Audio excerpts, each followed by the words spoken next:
Greetings and salutations, viewers. It is I, Cybertron X, and this is Geek Talk Reviews. I'm doing it on this guy, the 30th anniversary Transformers Rhinox figure. Let's take a look at the box he came in first, because this is actually a really cool design of the box. I really do like it. As you can see here, here's the box. And with the insignia, instead of having like an Autobot or Decepticons, they actually have the Maximal symbol here and right here on the box. And there's the back of the box. Really nice. I mean, I like these new boxes because the look is really nice. So let's go take a look at the figure right now. Here he is in his beast mode. And really nicely done. I love how all the panel lines form up really nicely. He has a bit of plastic here for the butt. It's kind of a soft rubber plastic. Same with the horn and the ears. Really nicely done. Detail wise, let's see if we can get in here really nice. And just look at the detail in the molding of the skin. I mean, down to like little bumps and musculature and how the armor plating is. That's really nice. Even down to the eye looks really nice. It's a really nice looking eye. You see there. Really nice. Posability in this farm, you ain't got none. Really, because he's just a rhino. So let's go real quick and take a look at him. And here we have him in his robot mode. And the reason why I'm having him so far from the camera is due to the one issue I really have with this figure. And that is his knee joints are really loose, that to get him to stand up is really hard. That you basically have to have him hunched forward because of the backpack that is his Rhino.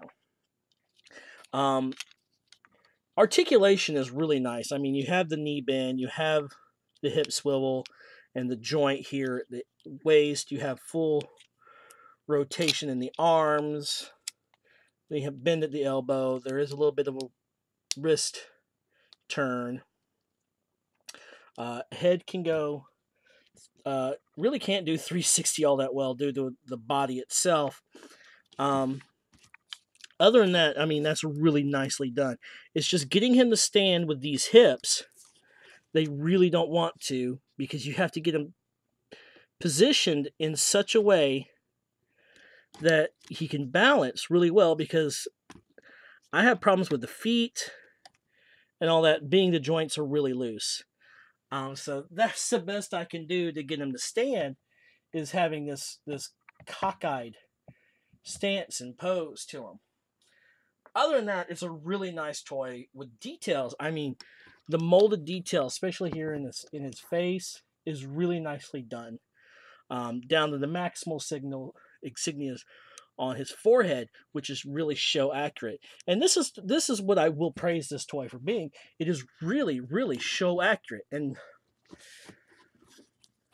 when it comes to certain details, but not like the missing the spikes on the waist or anything like that. And he does come with the 2 Gatling guns that do spin. But other than that, it's a nice figure. If you're going to get him, keep him in beast mode for display.